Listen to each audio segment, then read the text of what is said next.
Que diable as-tu là? Un enfant. Sa mère s'est éteinte quand il est né. Et son père? Mort, comme meurent ceux qui n'ont pas d'argent, mais c'est de l'histoire ancienne. Tu t'es acquis bien du mérite, mon frère. Un mérite plus grand que tu ne le crois. Si tu n'avais pas été là, ce petit être n'aurait guère respiré l'air de ce monde. On n'a pas conscience de la somme de soins et d'efforts qu'il faut prodiguer pour élever un enfant. Lui assurer une bonne nourriture, de beaux vêtements, une éducation de qualité. Pour sûr, ce n'est pas une petite chose que de former un enfant. Nous l'enverrons à l'école plus tard, nous verrons. Il est encore si petit. Tout le village sait que tu te sacrifies pour l'élever.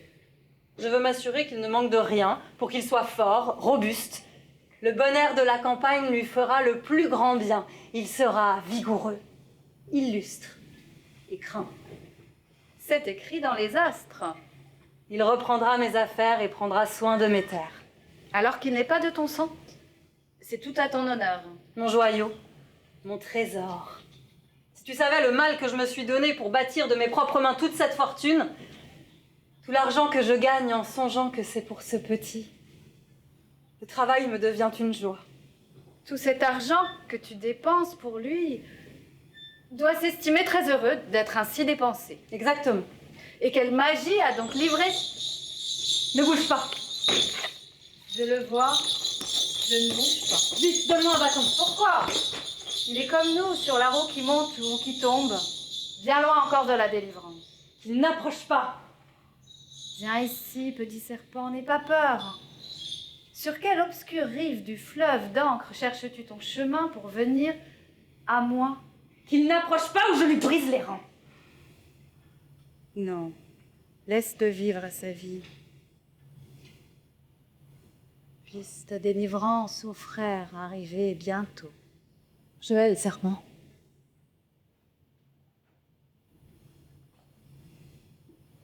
Même si le serpent pouvait comprendre ce que tu dis.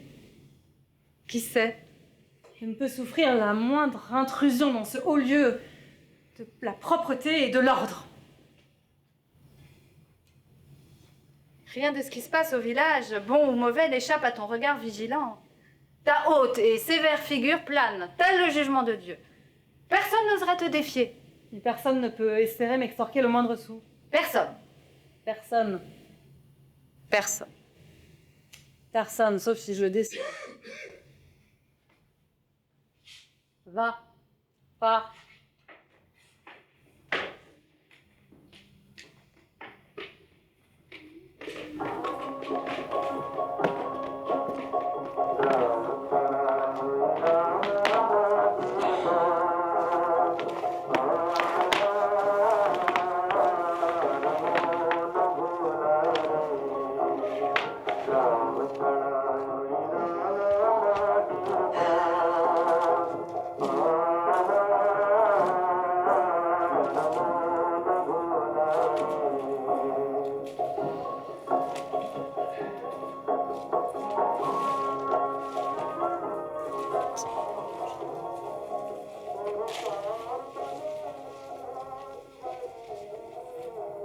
Baba, le portier appelle le corbeau Koya alors que son nom c'est Kak. Il est très ignorant, n'est-ce pas? Et tu sais quoi, Baba? Bola raconte qu'il pleut chaque fois qu'un éléphant dans le ciel rejette de l'eau par sa trompe. Qu'est-ce qu'il peut dire comme bêtise? Du matin jusqu'au soir, il n'arrête pas. Oh, regarde un oiseau qui vole! Regarde! Oh, il est parti. Oh. Viens, petit oiseau, viens. Baba, c'est qui Ma pour toi? Arrête de gigoter, mon cher petit, veux-tu? Sinon, je vais en mettre partout. Quel temps fait-il? La pluie crépite. Les feuilles palpitent. Je note que qui apprend à lire, à écrire, charrette et cheval peut conduire. Et prends garde à ne pas gribouiller partout. Est-ce que tu vas m'acheter une petite charrette à bras, hein? Dis, une petite charrette à bras. Pourquoi faire? Pour partir en promenade. Nous verrons. Pour l'heure, le médecin des perles m'a donné pour toi un nouveau fortifiant miracle qui vient d'Europe. Baba? C'était qui tout à l'heure? C'était le médecin des perles? Non. Alors c'était qui, hein? Qu'est-ce que tu fais? Attends, Baba est très concentré. Principe ferrugineux, vitalisé, préparation reconstituante contre l'anémie, la chlorose, la neurasthénie, l'affaiblissement général, le Alors, c'était surmenage. qui? Dis, c'était qui? Attends, chérie, mon trésor, j'arrive. Remplace la viande crue, c'est bien. N'occasionne ni noircissement des dents, ni maux d'estomac, ni constipation. Bien.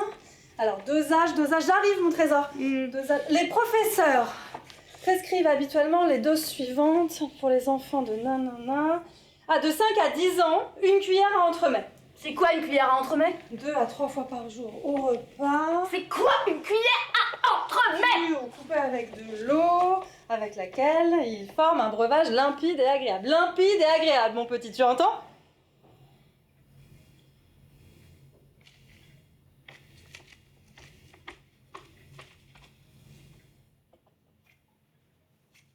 Il va me faire avoir une attaque. Mon petit, avance ton petit menton. Voilà. Ta petite bouche. Fais A. Ah, Très bien. Baba est très fière de toi. alors c'était qui? C'était personne. Je suis allée au marché ce matin. Tu veux entendre les dernières nouvelles de la ville? Ah oui! La Puja approche. Oh, je veux y aller! Oh, je veux y aller, je veux y aller, je veux y aller, je veux y aller! À l'heure où je suis allée ce matin, au point du jour, il commençait à fabriquer une grande statue de Durga la féroce avec ses grands yeux peints et ses 10 bras. Waouh, 10 bras! Que voudrais-tu pour la Puja cette année? Je voudrais un bateau Tu auras un bateau. avec des voiles Avec des voiles et un gouvernail et un gouvernail. et une petite charrette à bras. Où la déesse de l'intelligence et de la parole a élu domicile dans la gorge de mon insupportable trésor. Allez, prêt pour un gros dodo? Mais j'ai déjà dormi 100 ans. Eh bien, rajoutons-en 100 ans de plus et tu seras 100 fois plus fort. Comme Durga. Allez, dors maintenant.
Qui es-tu?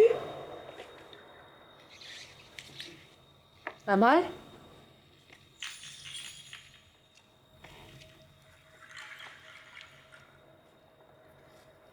Tout va bien, mon chéri?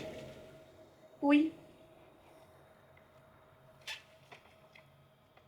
Mon oncle? Oui, qu'y a-t-il? Non, rien. Mon cœur connaît cette voix comme si c'était la sienne. Qu'y a-t-il? Il n'y a rien. Est-ce que tu peux me chanter une chanson? Je ne sais pas chanter. Il fait si noir Je suis là. et si froid. Chassons ce courant d'air. Voilà. C'est mieux. C'est mieux. Baba, les murs bougent. C'est plein de chuchotements.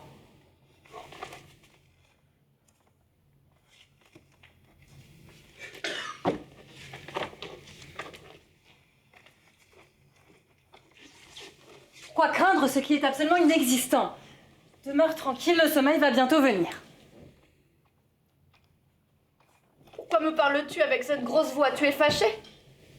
Je suis là, mon petit, je suis là, je veille sur tes rêves. Tu es sous bonne garde.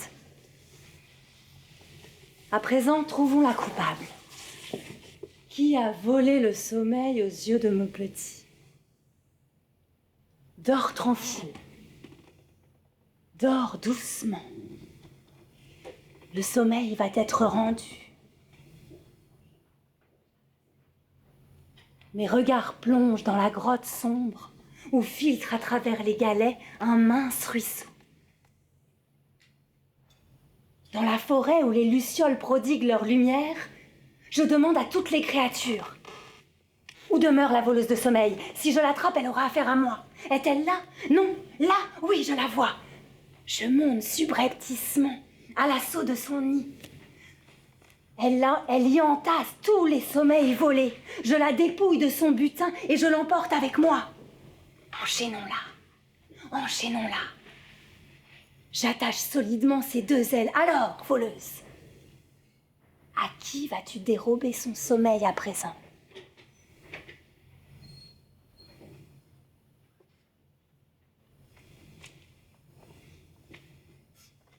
D'où suis-je venu, mon oncle? Où m'as-tu trouvé? Allez, on ferme les petits yeux.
Il n'est pas bien épais.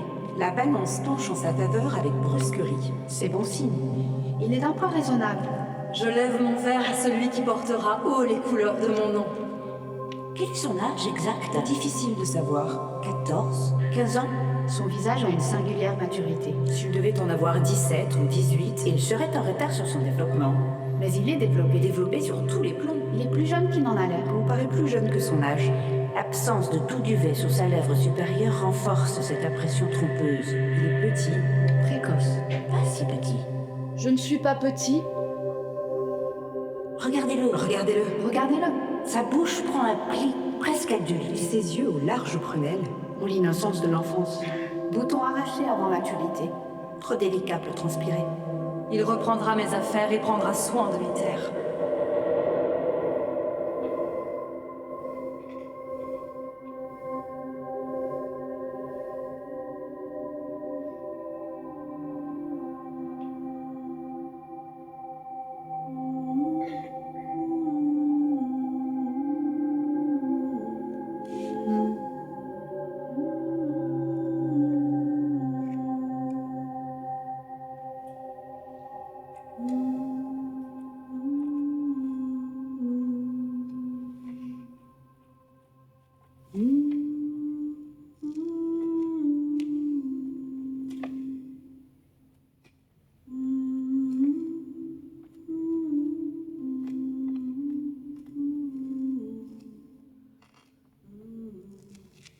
Ne va pas là-bas.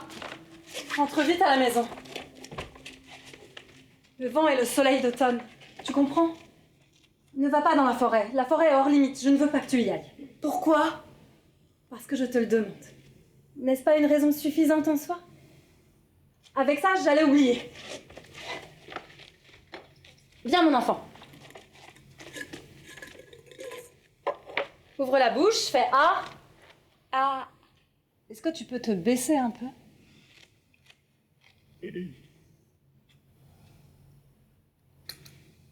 Parfait. Maintenant, en place pour ta leçon d'arithmétique. Allez, Amal, on se concentre. En place. Prêt? 5, 8, 9, 6. 8, 5, 7, 6. 8, 5, 9, 3. 7, 5, 8. 9, 6, 3 égale 1, 0, 9. multiplié par 6, 6, 5, 4. multiplié par 4, 2, 1, 3, 8. moins 1, 4, 7, 6. 2, 1, 8, 8. Bien. Très bien. Alors pourquoi je ne peux pas aller dans la forêt? Je te l'ai déjà dit, la forêt est hors limite. Mais si je vais jusqu'à la rivière? Pas plus loin que la rivière, promis! C'est non. Mais pourquoi? Parce que la rivière est près du sentier qui mène à la forêt, parce que le sentier est glissant et parce que je te connais. J'ai été jeune, moi aussi. Tu n'imagines pas les dangers qui te guettent dans ce lieu sauvage, peuplé d'ermites, de singes, de léopards, d'ours. Toi, si doux, si sage, si fragile encore. J'arrête pas de prendre des fortifiants. Livré au souffle des vents furieux, à la merci des rafales rugissantes, tu pourrais glisser sur une pente rocheuse, te perdre dans l'épaisse forêt de chênes, vertes ténèbres qui menacent, à côté des montagnes qui peuvent s'abattre sur toi et t'écraser, et où l'air est si rare qu'il pourrait te rendre très fragile, ce couvert dense, intoxiquant de parfums, étouffant, humide. La forêt est sombre, elle est profonde, elle est remplie de démons. La forêt, c'est non! Mon oncle. Mais je ne vais pas aller dans la forêt pour n'en ressortir que dans 14 ans. Allez, mon oncle! Non. Ah, dans la cour alors. La cour, c'est pas la forêt. Non. Bon.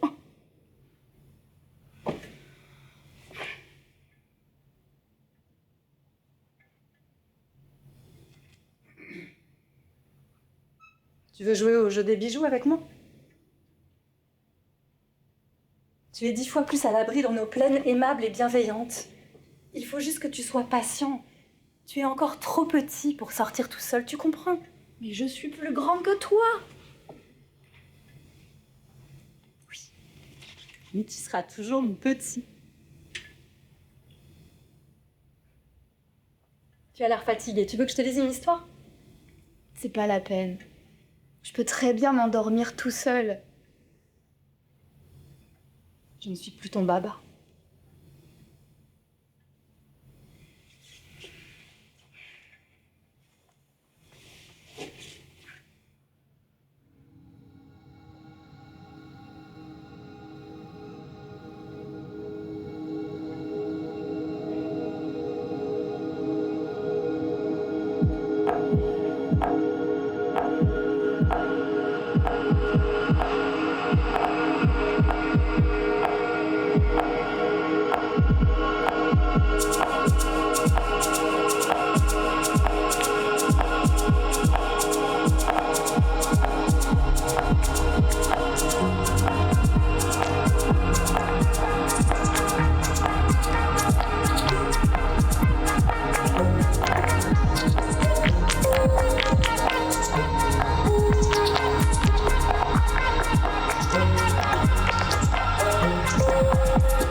Ce n'est pas une question de semaine, C'est une question de jour. presque d'heures.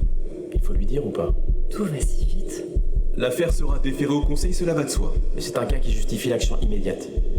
Je ne comprends pas pourquoi tout va si vite. Il a dû commettre quelque imprudence. Je l'ai trouvé dans cet état. Cataleptique, Léthargique, épileptique, inarticulé mortem, mortis, mortem, mortis, même combat. in posse, trempé de la tête aux pieds. Tout secoué. Je vous avais pourtant mis en garde contre l'air du dehors, Le soleil et la moiteur d'automne sont préjudiciables pour notre sujet. selon qu'il est écrit. Craint pour l'asthme, La pamoison. la fièvre carte. C'est clair, Très clair, on ne peut plus clair. trop clair. Je n'aime pas beaucoup l'éclat de cette lumière. Je vais l'éteindre. Le patient réclame les soins les plus vigilants. Je vais me charger de lui faire prendre des médecines, de le remplumer, le refaire tout entier. Vous devriez surtout veiller à ce que vos portes soient solidement verrouillées. Mieux vaut le maintenir enfermé. C'est pour son bien.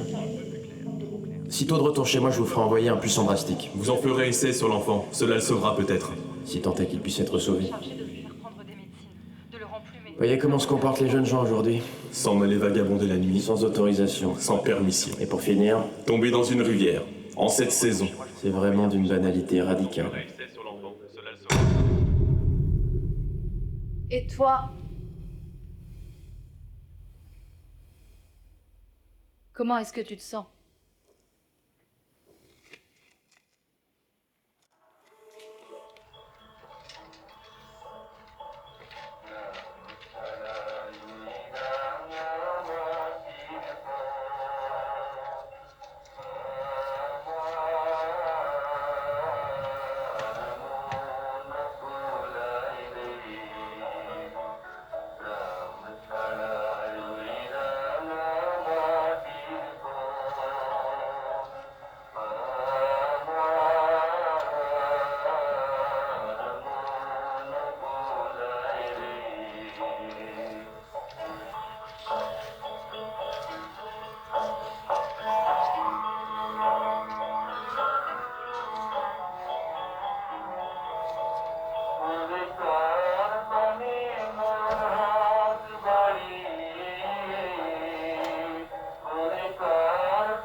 Tu veux de l'eau? Non. Tu veux te moucher? Non. Je ne veux pas te moucher. Non. Je peux te moucher si tu veux. Non. Quand même. Quitter ce doux foyer pour ce lieu sauvage. Qu'est-ce qui t'a pris? Tu dois savoir que chez nous, en cette saison, il y a le plus de risques d'attraper des choses que les enfants ne doivent pas attraper. Ton mal n'est pas commun chez la jeunesse aujourd'hui. Je ne suis pas malade, je suis juste fatiguée. Le remède, c'est de dormir. De dormir beaucoup, longtemps. Et de prendre certains mélanges. Fais A. Ah. Redresse-toi un peu. J'ai la tête qui tourne. Si je refuse de te laisser partir, si je te garde enlacée dans mes bras, t'arracheras-tu brutalement pour te libérer? Quelles inquiètes pensées te tourmentent que je souffle dessus pour mieux les chasser? Mon oncle, tu m'étouffes. Pardon, je te laisse te reposer. Tu as raison.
Il fait un temps idéal.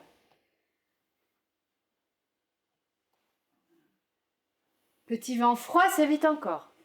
Mais vers le soir, une brise tiède déjà souffle du sud et la fraîcheur de l'air se dissipe.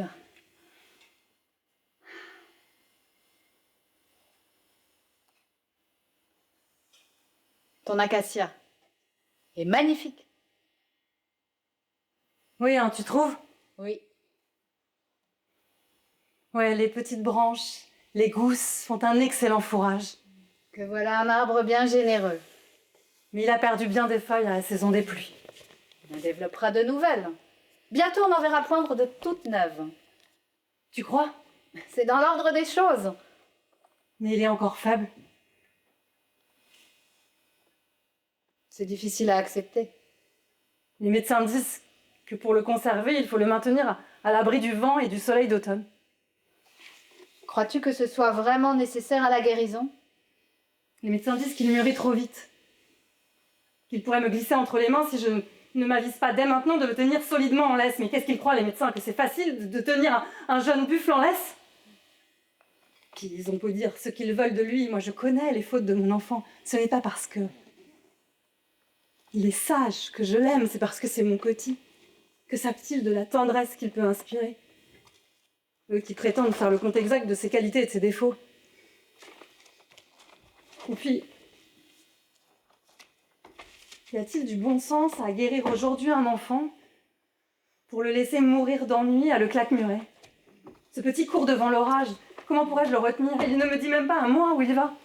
Tous les enfants se ressemblent. Qu'est-ce que tu en sais? Tu as des enfants, toi, maintenant? puis d'abord, qu'est-ce que tu fais là? Je me suis dit qu'une amulette ou quelque chose... On a tout ce qu'il faut. Réponds franchement. Pourquoi es-tu là? Je suis là pour aider. Je n'ai pas besoin d'aide. Alors je repars. Attends.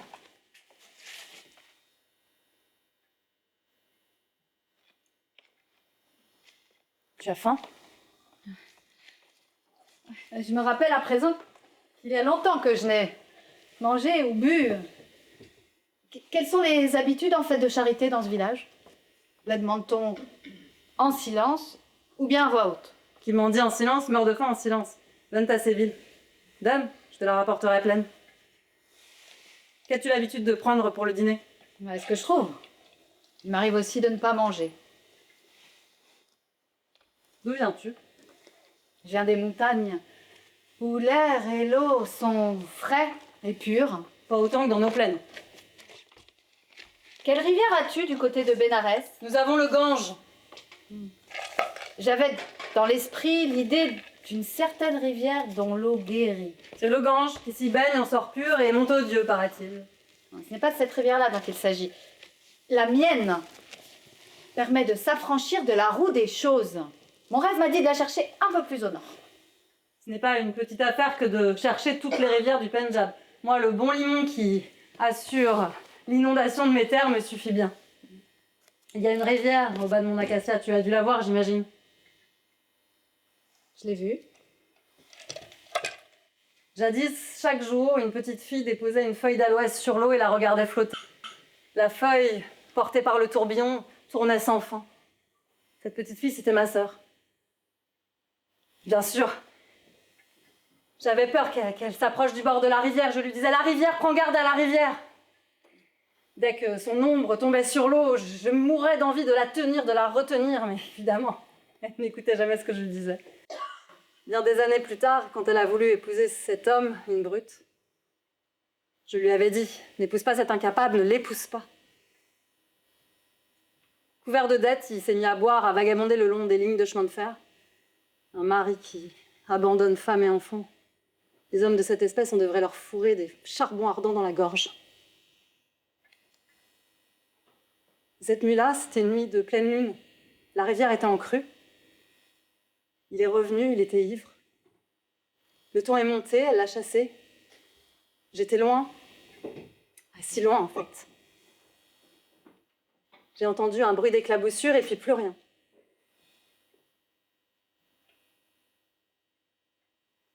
Vois-tu, chez nous, les rivières ne guérissent pas. Et j'ose espérer que tous les enfants ne se ressemblent pas. Mon oncle! Mon petit, qu'est-ce que tu fais là au lieu de te reposer?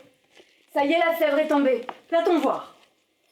Je vais bien maintenant. La fièvre est en effet passée. Tu seras bientôt guérie et nous pourrons aller tous les deux à la grande fête de Puja. Mais je suis déjà rétablie, on peut y aller aujourd'hui. Le médecin pense qu'il faut prolonger de quelques jours, voire de quelques semaines, ton repos ici à la maison. Mais qu'est-ce que ça changerait d'y aller maintenant? Tu iras plus tard. Mais plus tard, il sera trop tard. Ton mal est presque passé, mais tu es encore fragile, il te faut être patient jusqu'à complète convalescence. Rappelle-toi que ce mal peut revenir.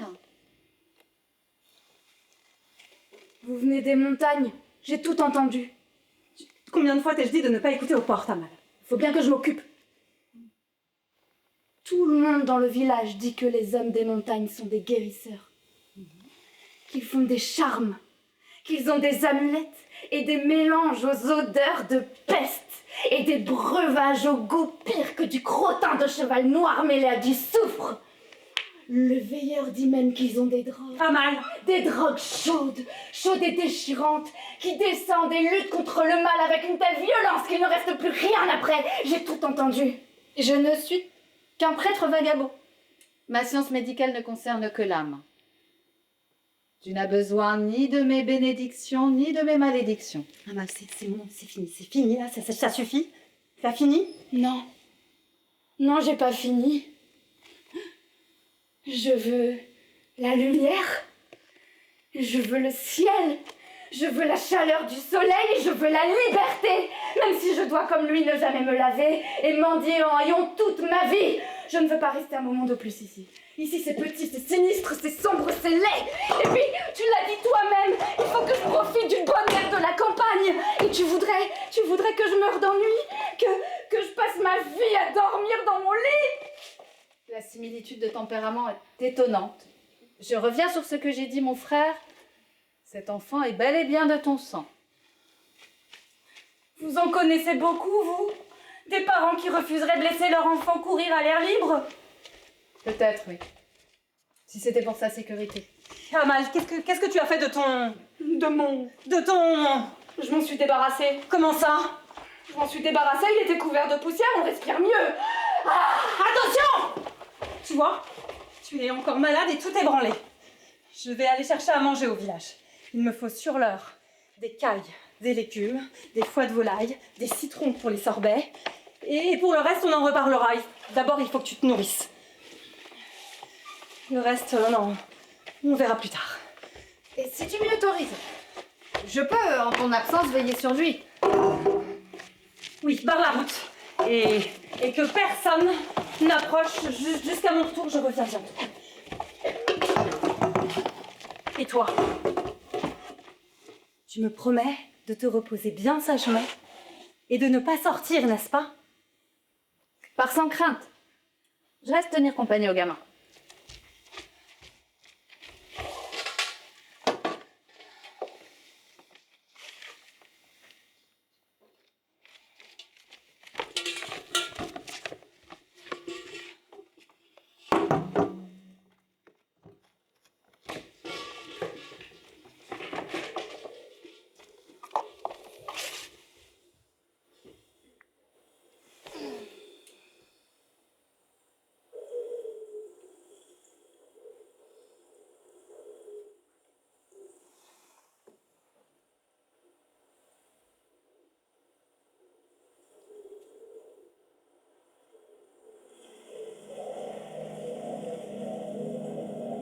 Il n'y a rien de bon en lui. On ne peut pas dire non plus qu'il soit utile en quoi que ce soit. Les enfants gâtés sont pires que les autres. Il n'inspire aucune affection. Personne ne recherche sa compagnie. S'il adopte un ton modeste, Son langage sonne faux. et s'il dit des choses sensées, Il semble arrogant qu'il prenne la parole, et on le perçoit comme un intrus. il n'est pas pire fléau qu'un enfant de 13 ou 14 ans.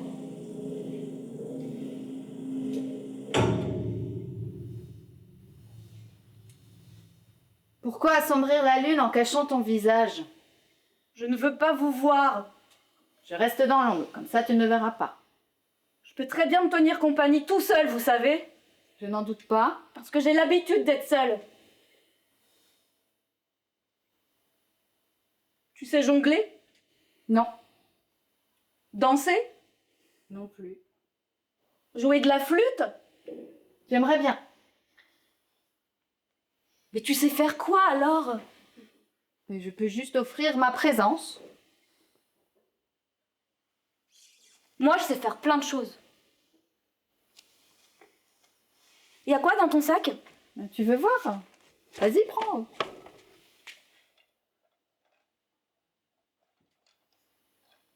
Qu'est-ce que c'est?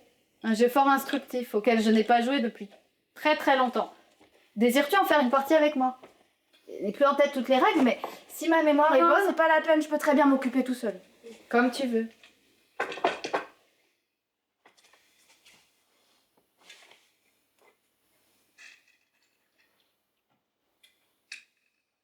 J'ai peur, tu sais. Peur de quoi? De ce qu'on ne me dit pas. Mon oncle m'évite. Je sais bien qu'il ne me dit pas tout. Si ça se trouve. Si ça se trouve. Faut juste que je reprenne des forces.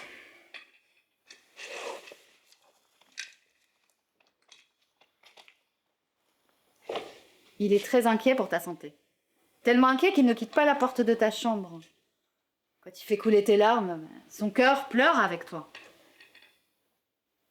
T'as pas de mère? Si. Elle ne t'aime pas. Pourquoi ne m'aimerait-elle pas? Alors pourquoi l'as-tu quittée? Je suis née sous l'étoile de l'errance, élevée dans les montagnes, nourri dans les montagnes et destiné à ne jamais m'asseoir parmi les montagnes. Où as-tu été? Au nord, au sud, au nord, des plus lointaines montagnes de l'Orient jusqu'aux confins de l'Occident. Je vais d'un lieu à l'autre, comme une balle qu'on chasse du pied. Tu es déjà allé dans la forêt?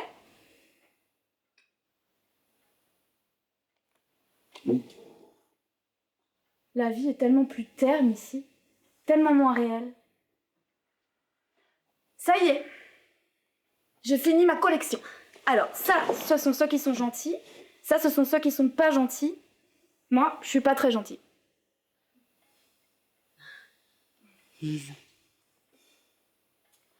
Je vois les autres exister et moi, je me sens à part. C'est comme si je portais quelque chose que les autres ne peuvent pas connaître. Ah, j'aime pas quand je suis comme ça. Comme quoi? Ouais, comme ça. Ah, je ressemble à rien. Tu ressembles à ma petite disciple. Comme toi, elle restait assise près de la fenêtre, à attendre. À attendre quoi? L'appel? L'appel de qui?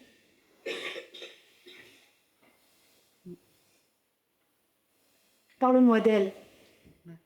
Petite disciple rayonnait, tel le blanc bouton du lotus qui, au matin, en ouvrant les yeux, verrait dans l'eau son ombre et s'émerveillerait de son image durant sa vie d'un jour. Est-ce qu'elle sait chanter? Parce que moi, je chante très bien. Elle savait pas chanter, non? Mais dès qu'elle a appris à écrire, elle s'est mise à noter toutes les mélodies qu'elle m'entendait fredonner. Une en particulier. Ça faisait comment?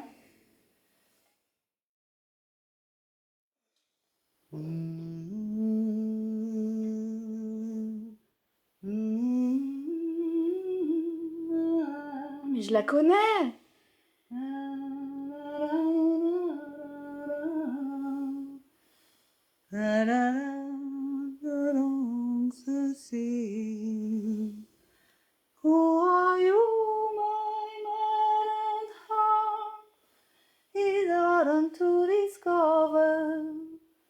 Shall I ever find you? How shall I discover the love my heart longs to see?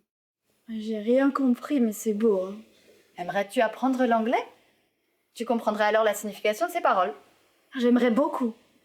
Demain, si tu le souhaites, je reviendrai pour te dispenser une première leçon. Tu verras, c'est comme une aventure dans un pays étrange et lointain. Mais qu'est-ce qui me dit que tu reviendras?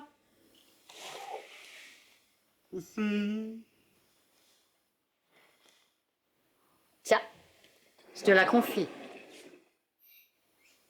Comme ça, tu peux être sûr que je reviendrai la chercher. Tu veux que je te dise un secret? J'adore les secrets. J'ai appris qu'il n'y a rien d'impossible à l'homme. Rien dont l'homme ne soit capable. Que ce soit ici ou dans le vaste monde, il est toujours possible de trouver un chemin par où les hommes sont toujours passés. Un chemin environné d'obstacles, de joie, de peine, d'une complication sans fin, mais tout de même un chemin. Rentre en toi-même. Là, tu trouveras le chemin qui conduira à la forêt. Ta forêt. Et puis aussi, je voulais te dire, moi je te trouve très gentil.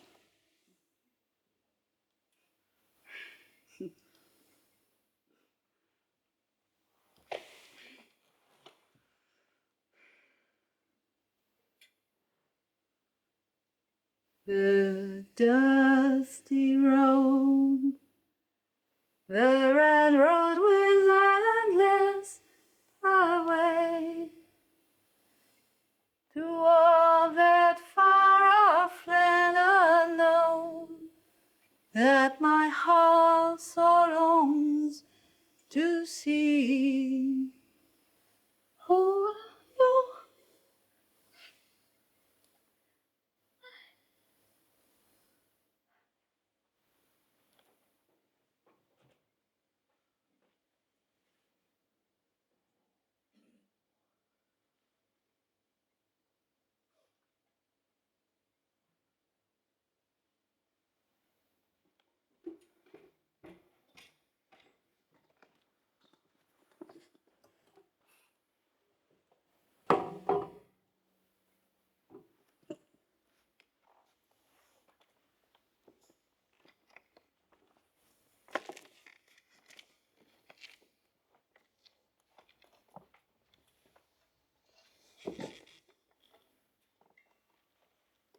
Pourquoi lui as-tu donné tout cela?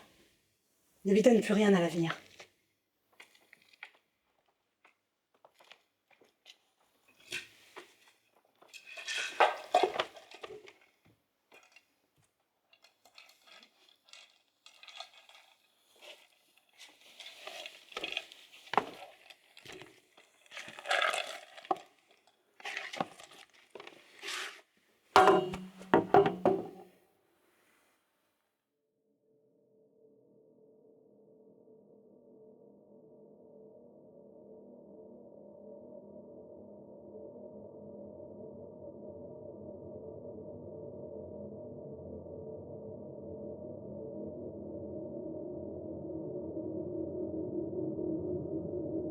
Qui donc crois-tu honorer dans ce coin sombre et solitaire?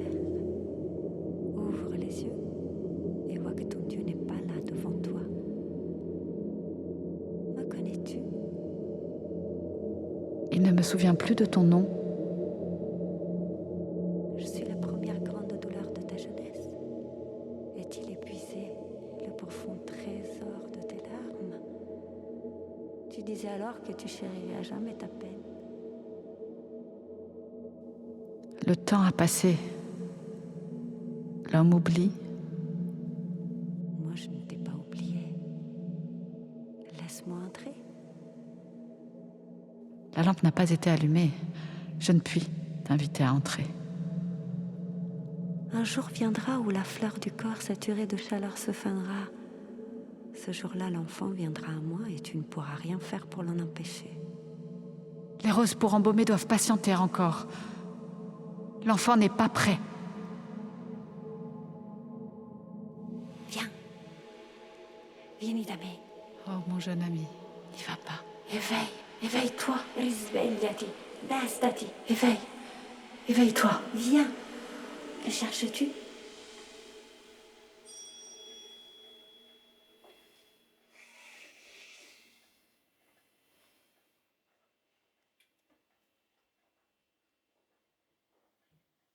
Ça va, mon petit? Comment tu te sens? Je sens en moi l'essor d'un oiseau migrateur. J'imagine les monts et les forêts volant à travers les âges. Où est mon Saint-Homme? Ne te tourmente pas pour lui, ton Saint-Homme va bien. Il n'a Dieu que pour toi tant qu'il ne patauge pas dans nos ruisseaux. J'ai des friandises et du lait pour toi. Merci mon oncle, mais je n'aime pas le lait. Je voudrais le voir s'il est ici. Il n'est pas là, mais on le trouvera toujours bien là. Ah, ça me gratte. Ici? Non, là. Là? Oui. Ne serait-ce pas plutôt là? Ou ici? Ou encore là? Là, gratte plus. Qu'est-ce que c'est que ça? D'où vient cette demi-roupie? Le Saint-Homme me l'a donné. Pourquoi l'as-tu accepté? Je n'ai rien demandé, c'est lui qui me l'a donné.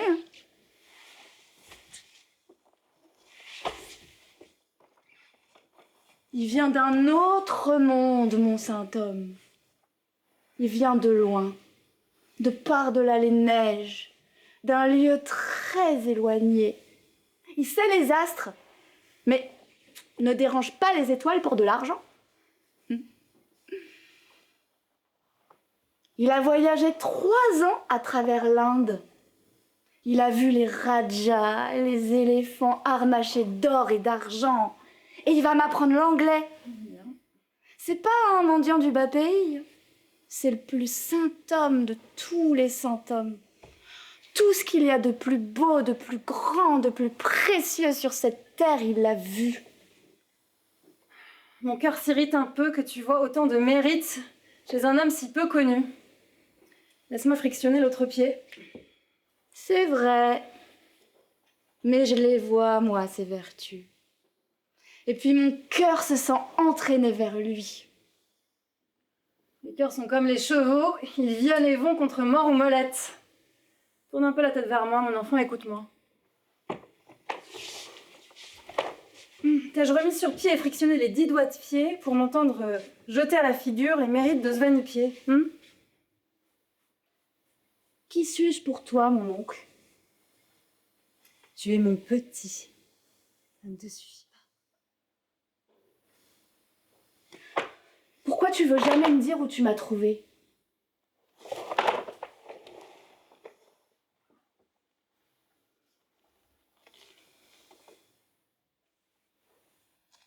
Détends-toi.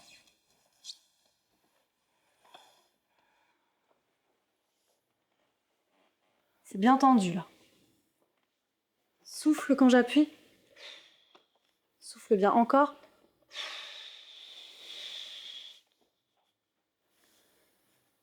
Est-ce que je vais devoir vivre toute ma vie avec toi? J'ai rien dit. J'ai rien dit, j'ai rien dit, j'ai rien dit.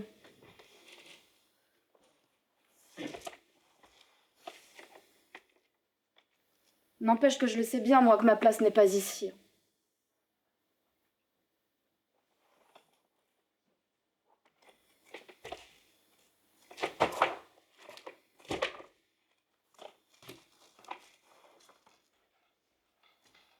Je te salue, mon frère. Qui est là? C'est moi. Permets-moi de te présenter mes respects ainsi qu'à ton jeune protégé. Quelles sont les nouvelles? Comment te portes-tu? Comment va ton petit? J'ai entendu dire que la fièvre avait repris. Est-ce qu'il va mieux maintenant? Aujourd'hui, on organise un grand événement dans la maison. Je suis très occupée. Va, pars. S'il te plaît, je ne pourrais pas voir Amal un moment. J'ai apporté un carton de raisins frais et un cornet de noix et d'abricots secs. Aujourd'hui, il y a une grande fête. Je suis très occupée. La paix soit sur toi et sur ton enfant. J'ai apporté ces raisins pour Amal. S'il te plaît, donne-les-lui. Ah non, je t'en prie, ne me donne pas d'argent. Toi et moi, nous sommes attelés à la même corde. Il ne s'agit pas ici de commerce, ni de mendicité.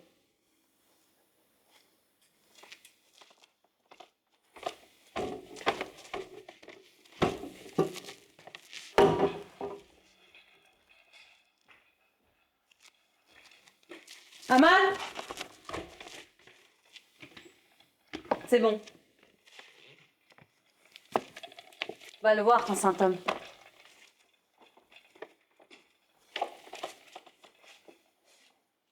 Ton oncle a l'air fâché. Il ne peut chasser de son esprit la crainte que l'univers entier soit infesté d'alcooliques, de voleurs, de bandits, de chenilles, cafards, tiques, serpents, sans parler de la malaria. Ah, c'est vrai que vu sous cet angle... Mon oncle n'aime pas qu'un étranger s'approche de mon lit, ni qu'il me touche ou me nourrisse. Il trouve que vous ne devriez même pas rentrer dans ma chambre. Et toi? Moi, j'ai faim. Pas toi? Je t'ai apporté quelques fruits. Ce sera après le repas, ça va lui couper l'appétit. Oui, bien sûr. Cela va de soi. T'as apporté ton jeu bizarre? Ça te dit qu'on fasse une partie? Mais c'est moi qui fixe les règles. Avec plaisir. Mais je sais pas si...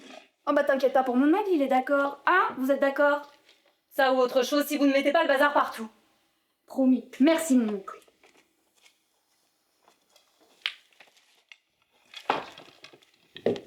Alors,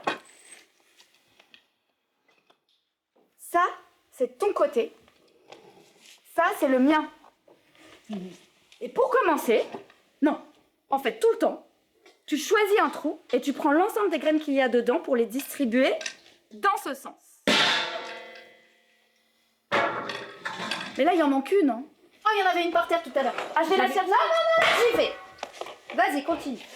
Donc, si tu décides de prendre ici, t'es obligé d'en distribuer une à chaque fois. C'est une à la fois, toujours, hein. Tu distribues une graine par trou dans ce sens et t'as pas le droit de sauter. Quel est le but du jeu? Je ne me souviens pas très bien. C'est de récupérer les graines. Ça y est. Le plus de graines possible pour que l'autre ne puisse plus jouer. Ah bah c'est sympathique. Ouais. Quelle main? Celle-là. Attends, t'es obligé de prendre les 4? Bah, quand tu décides de distribuer des graines, t'es obligé de distribuer l'ensemble des graines qu'il y a dans un trou. Donc si tu en vois 4, tu prends 4. S'il y en a 5, tu prends 5. Et c'est de son côté que je les prends? Ou des deux? Ou de mon côté uniquement? Alors, je me souviens pas. Bah, j'ai envie de dire que c'est de ton côté. Non, c'est là où tu termines. Non. Bah, en fait, ça peut pas être de ton côté parce que bah, tu dois voler celle de l'autre. Tu voles l'autre? Oui, bon, alors, ça, les graines, une fois que tu les retires du jeu, tu les poses là, c'est ta cagnotte. C'est important ça, la cagnotte. Oui, bon, mais on les compte pas à la fin. Le plus important, c'est de les retirer du jeu pour que l'autre ne puisse plus jouer. Pour que l'autre ne puisse plus jouer. Oui, c'est ça. C'est bientôt fini là parce que ça s'éternise un peu. Donc là, c'est à moi. Et il faut pas que je me laisse trop faire non plus.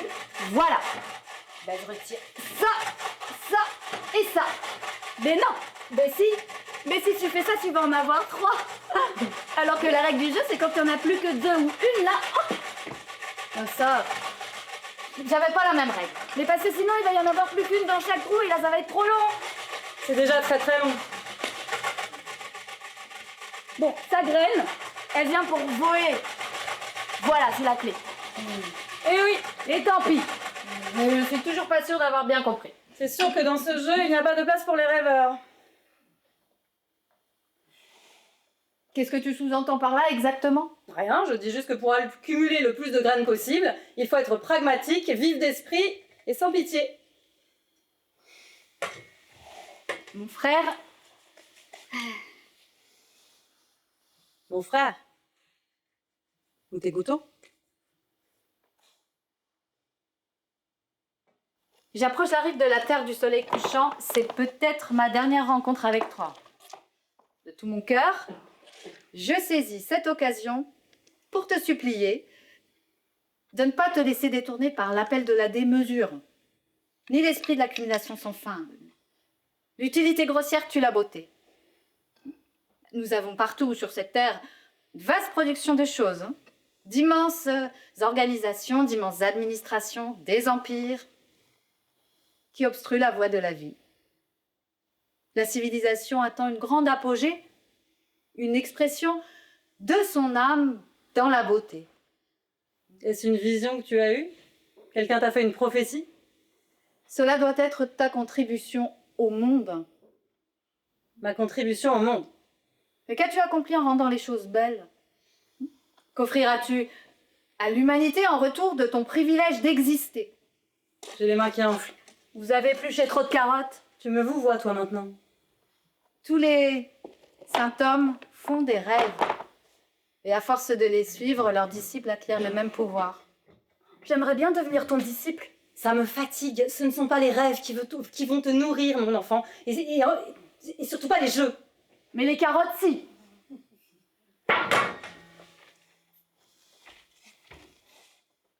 Les jeux ne sont que distraction et perte de temps. Et toi, tu n'es pas un modèle pour lui. Parce que cet enfant, plus tard, il va devoir trouver un travail bien concret. Il devrait étudier plutôt que de jouer. Est-ce que je peux sortir? Non! Le but de l'éducation n'est pas de préparer une carrière, mais d'apprendre à vivre en harmonie avec le monde.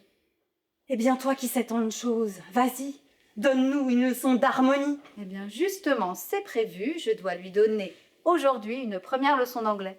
Ah oui! Eh bien, on commence quand? Tout de suite? On commence tout de suite. Finalement, j'ai plus très envie. Est-ce que je peux courir? Oui, bien sûr. Tu restes devant. Amal, je veux te voir. Je veux te voir. Amal! Mais je fais juste le tour, tu me chronomètres. C'est terrible que cet enfant ne puisse pas rester en place. Comment tu veux qu'il assimile quoi que ce soit? Par ce moyen-là, l'ennui se dissipera. S'il se sent de nouveau animé, il lui sera beaucoup plus facile d'apprendre et d'assimiler.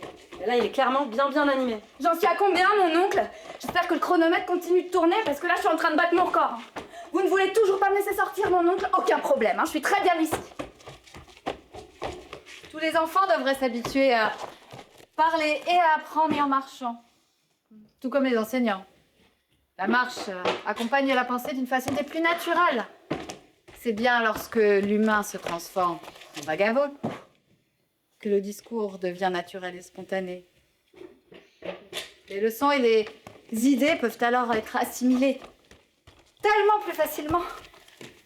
De fait, le discours, la conversation peut devenir organique.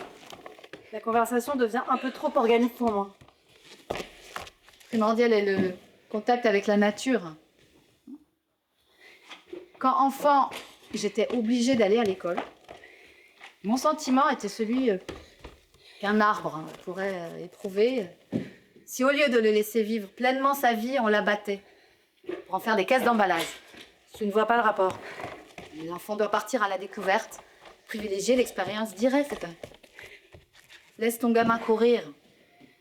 Toi, être le couvé, lui à être couvé sans arrêt. Vous allez finir par vous perdre, tous les deux. Pour un vagabond, je trouve que tu passes beaucoup de temps à me dire comment éduquer mon enfant. Je me contente de te faire part de mon expérience. Bon, allez, prêt. Ton expérience? Tu sais, moi aussi j'ai eu un enfant. Moi aussi j'ai fait des sacrifices. J'ai travaillé dur. Sauf que moi, j'ai fait le choix de cette vie et je l'assume. Alors de l'expérience? Oui, j'en ai. Des rêves? J'en ai aussi. Plein. Et je suis tout prêt à les partager avec un gosse qui ne demande que ça. Quel mal y a-t-il? J'en ai rencontré beaucoup, des mendiants et des prêtres. Mais jamais quelqu'un comme toi.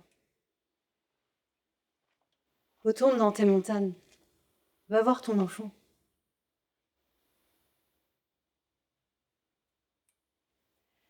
La route s'ouvre large et droite devant toi, mon ami. Mais mon but à moi n'a peut être atteint que par d'inconnus chemins de traverse. Tout ce que je peux te souhaiter, c'est que toi et le gamin vous vous retrouviez.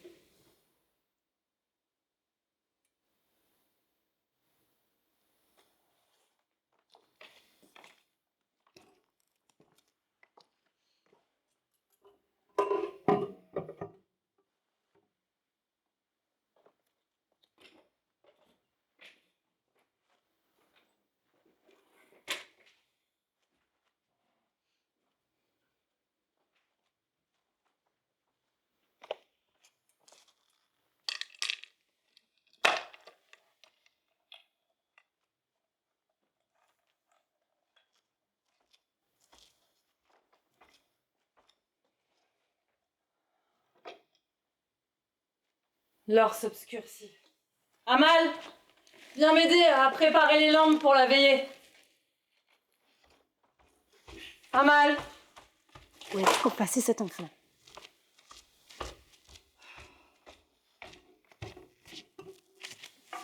Amal.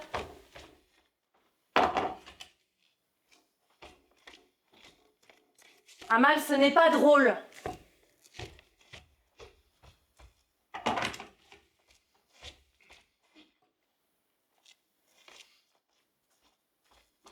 Amal? Je compte jusqu'à 3. 1.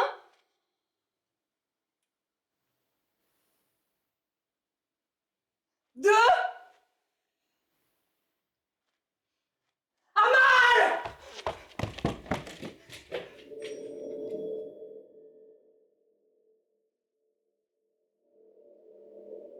Ce mal présent en moi qui œuvre en silence la nuit, je le sens, je l'entends. Pourquoi tu ne dis rien, mon oncle? Pourquoi tu ne dis rien?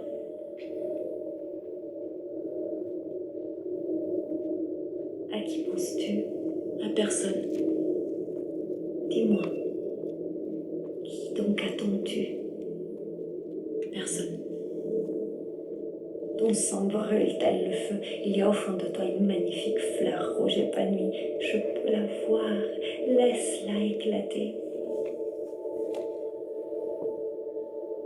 Si tu veux te plonger dans l'eau pure, viens au lac. La pente d'herbe est verte et les fleurs sauvages poussent nombreuses. Amal, c'est toi? C'est bien toi?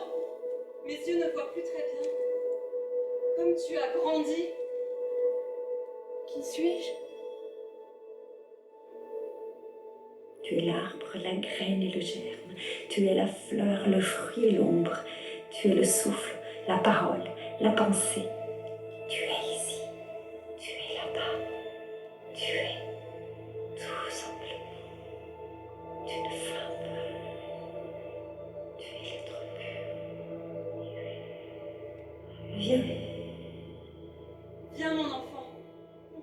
maison.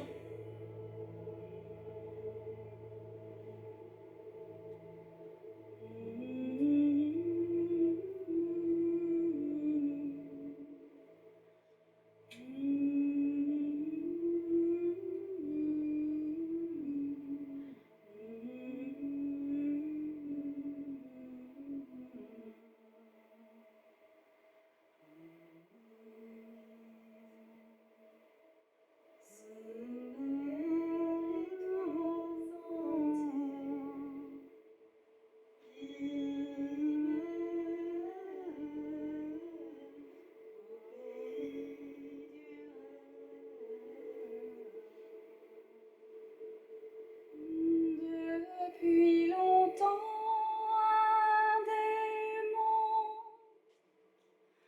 me possède, qui me pousse à partir sur le sentier du rêve. Je devrais un jour quitter mon village, bien qu'à chaque pas mon cœur tremble d'effroi. Je devrais un jour affronter les obstacles du chemin qui conduit au pays du rêve. Vers l'horizon se perdent les trois sentiers qui mènent au pays du rêve.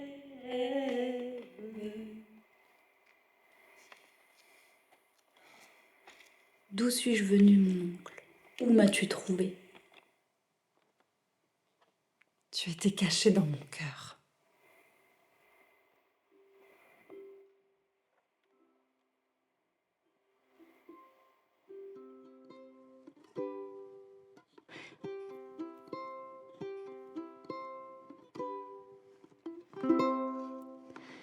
Irene, good night. Irene, good night. Good night, Irene. Good night, Irene. I'll see you in my dreams.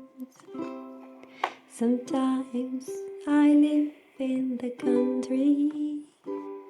Sometimes I live in town. Sometimes I take a great notion to jump into the river and drown. Irene, good night. Good night, Irene. Good night, Irene. Good night, Irene. I'll see you in my dreams.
On a le plaisir ce soir d'accueillir en fait le philosophe Éric Fiat pour un bord plateau.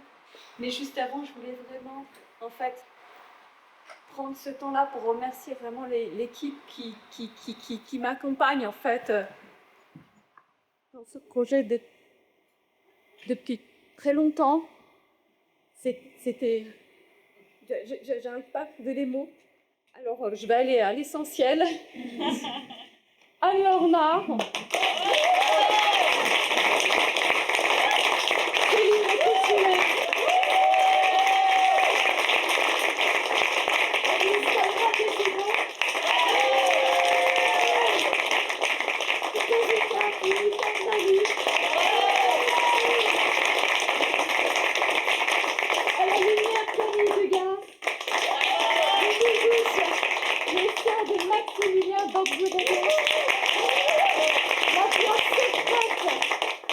de Souda au chant et on voit Susanna Martini. Les chorégraphies de Marie-Jo Buffon. Merci au théâtre de la Saint-Pierre de nous avoir permis de créer ce spectacle ici. Merci à Raphaël, notre régisseur. Merci à toutes les personnes en fait dans l'ombre qui ont aidé en fait à faire en sorte que cet univers se dresse là devant vous. Voilà, parce que merci à la compagnie Les Désingards quand même, parce que sans compagnie, pas de spectacle, on ne peut pas en aller au bout. Et merci en fait à toutes les personnes que j'ai rencontrées. Ce soit le docteur Jean-Marie Gomas, Jolie Chadli, toutes les personnes, les bénévoles, les soignants, les Fiat, qui ne le sait pas, mais il m'a aidé en fait sur ce spectacle parce que j'ai assisté en fait à beaucoup de ses conférences qui m'ont énormément fait inspirer. Voilà, il faut quand même le dire. Là, on va prendre... Alors, je sais qu'il est tard. Et je te coupe. Oui. Adaptation et mise en scène de Marianne Oyama.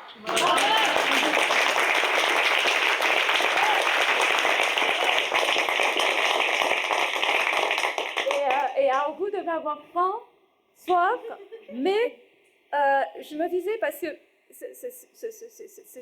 c'était de vous offrir un petit moment d'évasion. Et alors, comme on va se faire un petit bord plateau rapide, parce que je veux vraiment que vous sachiez la connaissance en fait de Fiat. Et je pense que vraiment, voilà, je vais vous en parler après. Si jamais les comédiennes, si jamais vous avez vraiment dit en fait de vous changer pour nous rejoindre, voilà, elles reviennent. Hein. Elles reviennent. Mais je disais, alors du coup je suis toute seule sur scène, ça me stresse, donc je prends un petit assiette parce que du coup ça me perturbe beaucoup. J'ai ça l'habitude.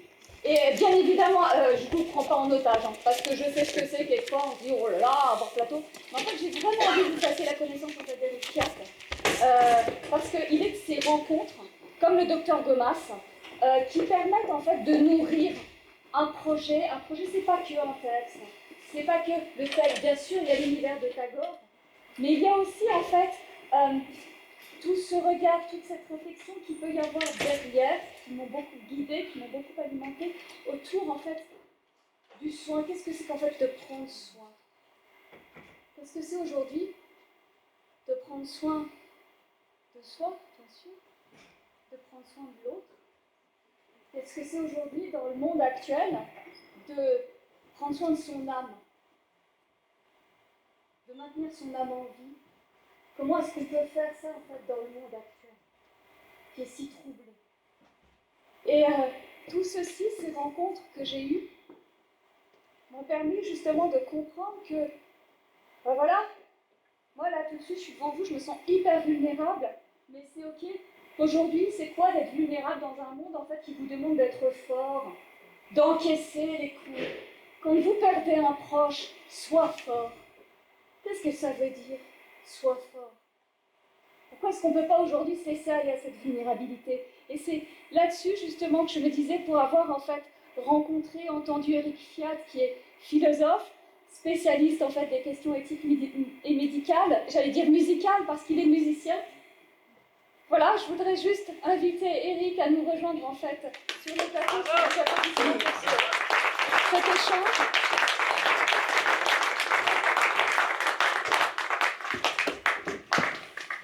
et juste partager voilà, ce moment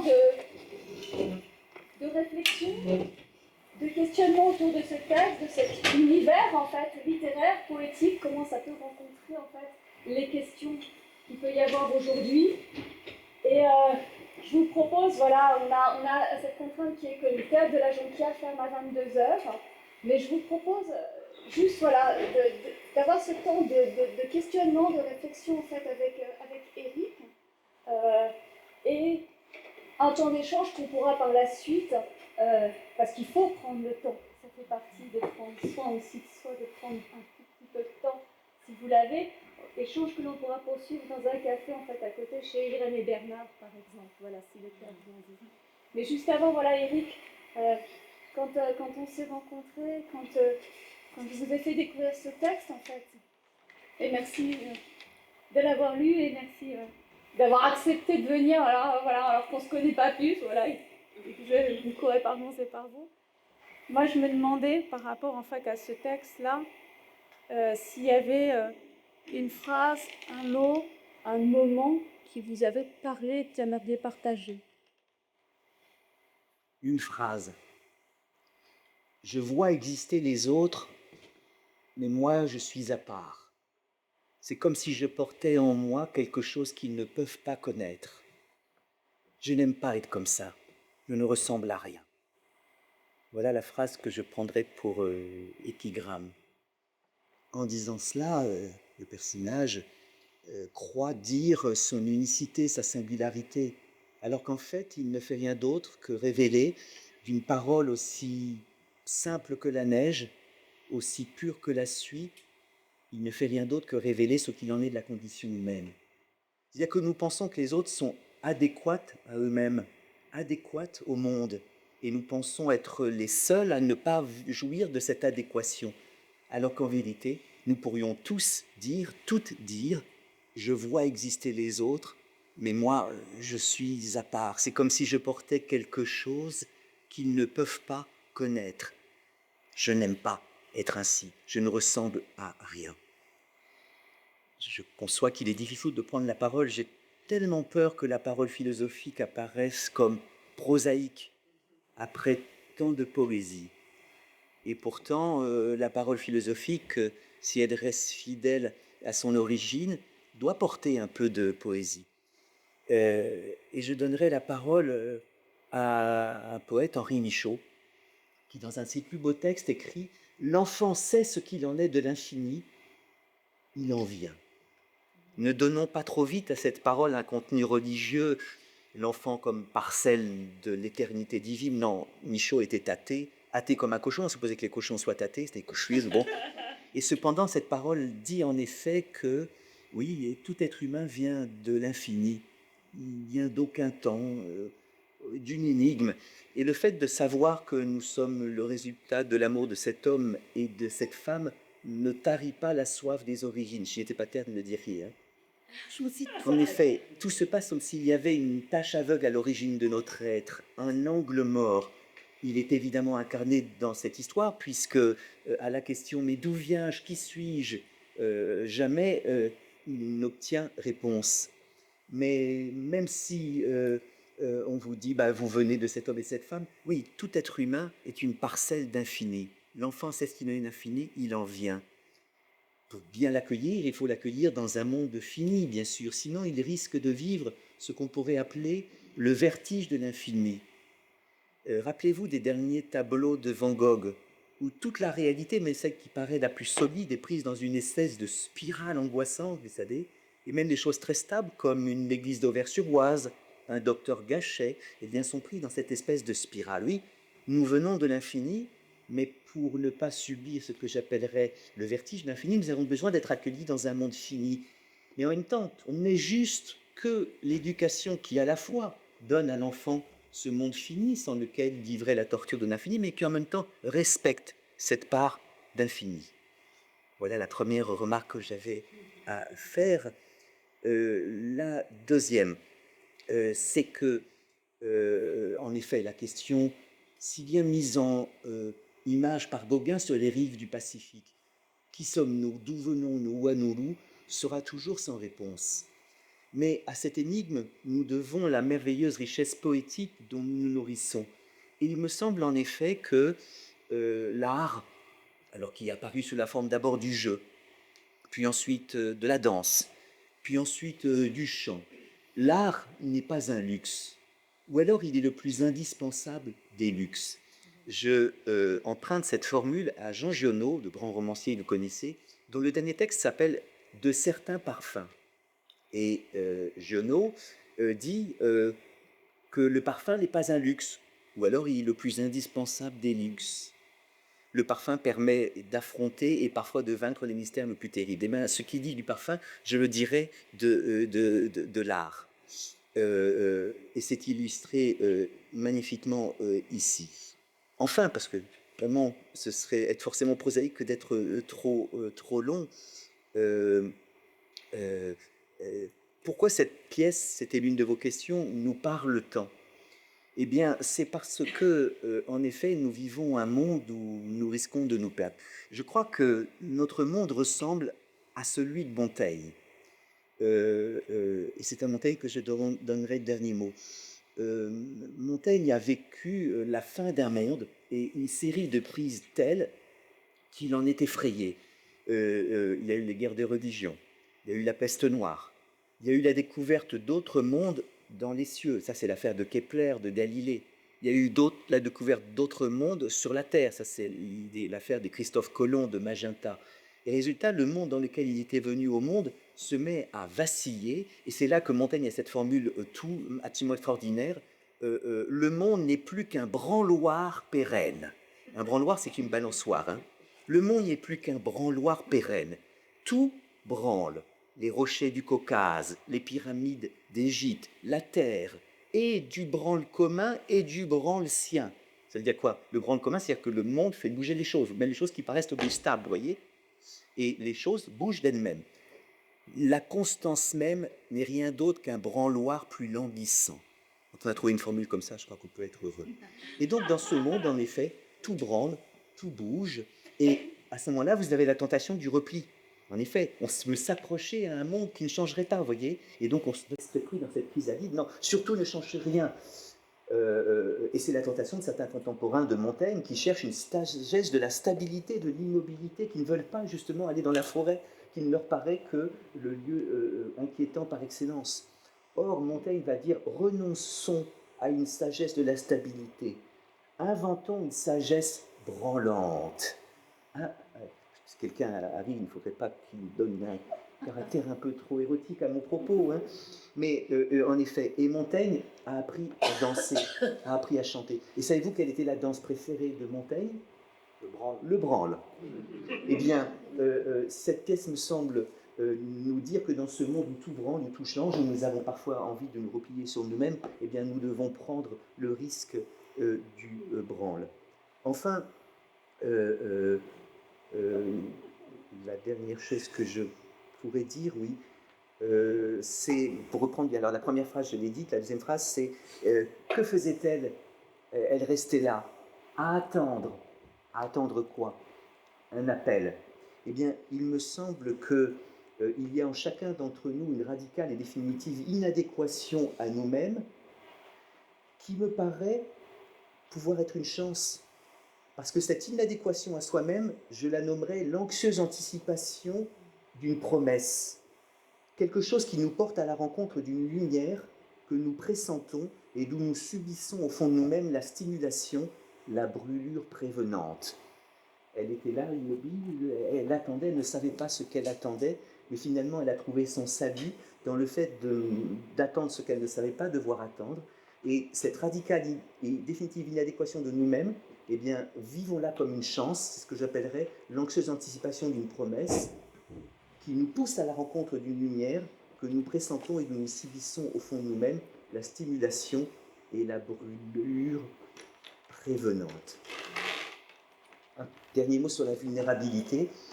On raconte dans la mythologie grecque qu'un jour, la belle Thétis rencontra le roi Pélée et qu'ils tombèrent amoureux l'un de l'autre au premier regard. On raconte que leur amour fut si fort qu'il ne se contenta pas d'être platonique, comme disent même ceux et celles qui n'ont pas lu Platon. Bref, on raconte que très coutumièrement, la belle Thétis et le roi Pelée cueillaient dans les bras l'un de l'autre les doux fruits d'amour. Et ce qui devait arriver arriva. Un jour, la belle Thétis mit au monde un enfant que ses parents nommèrent Achille. Soucieuse qu'il soit fort et même invulnérable, elle décida de le plonger dans les eaux du fleuve Styx, parce qu'il paraît que tout corps plongé dans ce liquide en ressort invulnérable. Ainsi, Achille était invulnérable. Invulnérable, non, car vulnérable par le talon où sa mère l'avait tenu. Elle veut qu'il soit fort et même invulnérable. Elle le confie au centaure Chiron, qui lui apprend des tas de choses, qui lui fait manger des cervelles de tigre et de lion. Parce qu'il paraît que tout corps nourri par ces choses en devenait invulnérable. Il était invulnérable? Non, toujours vulnérable par le talon où sa mère l'avait tenu. Et c'est cette vulnérabilité essentielle même du puissant Achille qui devait se révéler, car un jour un oracle dit « Eh bien, les Grecs ne gagneront pas la guerre à Troie sans mettre du puissant Achille, mais il va mourir à Troie. » Sa mère est catastrophée, elle lui dit « Déguise-toi en jeune fille, va à la cour du roi de Lycomède, roi de Syros. » Finalement, on le retrouve, parce que cette ruse n'a pas fonctionné. Il doit aller à la guerre de Troie. Sa mère lui fait confectionner une armure particulièrement renforcée au talon, pour qu'il soit invulnérable, mais on ne peut pas échapper à son destin, car tout être humain est porteur d'une vulnérabilité ontologique, si vous voulez. Et en effet, il tombe amoureux d'une femme, il va l'épouser, il enlève son armure, car il faut se montrer nu à l'être qu'on aime, nu de corps et d'âme. À peine a-t-il enlevé son armure que Paris décoche une flèche empoisonnée qui lui arrive pile dans le talon. Sa mère, un petit peu comme le personnage Oncle, a essayé à tout prix d'éviter qu'il prenne des risques. Elle a utilisé dans un premier temps ce que j'appellerais l'hydrothérapie, plongée dans les eaux du fleuve Styx. Après, ce que j'appellerais la métithérapie, la thérapie par la ruse, on le déguise en jeune fille. Après, elle a utilisé ce que j'appellerais la vulcanothérapie, une armure faite par Vulcain. Ça n'a pas marché, car fondamentalement, nous sommes des êtres vulnérables. La vulnérabilité n'est pas un dysfonctionnement, une pathologie qui arriverait à l'être humain, mais ce qui en est profondément la vérité. J'espère que cet écho ne fut pas trop prosaïque, mais un peu poétique. Et merci et pardon.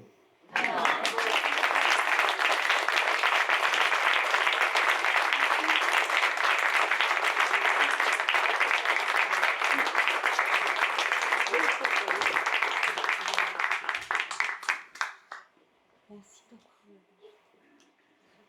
J'ai jamais fait de bord plateau. Là, j'étais plutôt de l'autre côté. Moi, je ne savais même pas sur les bords plateau. C'est venir ici. Ok, mais merci beaucoup. Alors, je vais faire, on parlait de prosaïsme. Prosaïquement, formidable. Prosaïquement, on peut passer un tout petit moment, en fait, ensemble. Voilà. Elixiat nous a livré ce qui avait pu, en fait, les phrases, des mots qui avaient pu, en fait, le toucher dans ce texte. Bon, alors, il a un peu triché parce qu'il l'a lu avant. Hein, donc, je ne vais peut-être pas vous demander, vous, quelles sont les phrases, les mots, s'ils ont touché, mais voilà, cette création est toute fraîche, toute neuve. Ces propos, en fait, voyagent, en fait, dans la jonquière.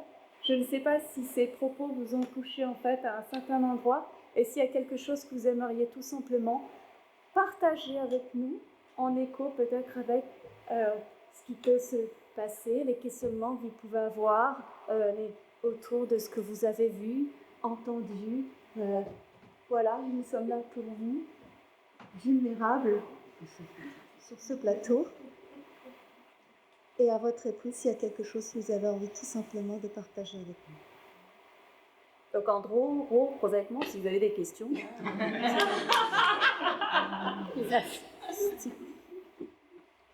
je veux bien dire quelque chose. D'abord, j'ai adoré alors le texte que je découvrais et vraiment la mise en scène depuis votre interprétation et la chorégraphie. Vraiment, merci beaucoup. Ça vraiment, j'ai été prise dès le premier instant. Et en fait, ce qui m'a prise dès le premier instant, c'est ça a eu beaucoup d'écho. Moi, j'ai pas pu être maman, mais je suis belle maman.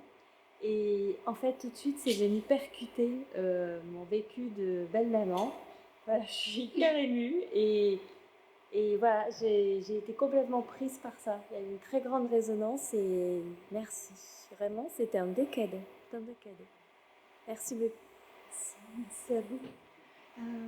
Moi, ce que j'ai beaucoup aimé, au-delà des mots, justement, c'était ce qui n'était pas dit.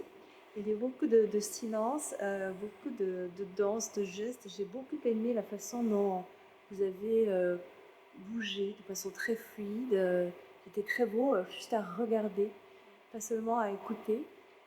Et la pièce aurait presque pu, devant moi, se dérouler en silence. Les mots étaient importants, mais finalement, vos gestes étaient presque suffisants. La peur, à travers les personnages que tu jouais, je la ressentais très fortement, mais dans ton visage. La sagesse que tu incarnais, cette sérénité, je la vivais, mais avec ton visage et ta gestuelle. Et je trouvais que dans cette mise en scène, et toi, cette candeur, enfin, c'était magnifique aussi. Je le ressentais au-delà du phrasé. Et donc, j'ai trouvé cette pièce vraiment géniale à ce titre, personnellement. Vous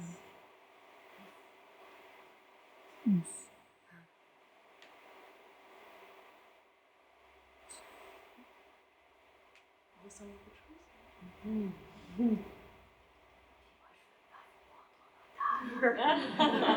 Parce que j'ai été très souvent prisonnière quand j'étais là.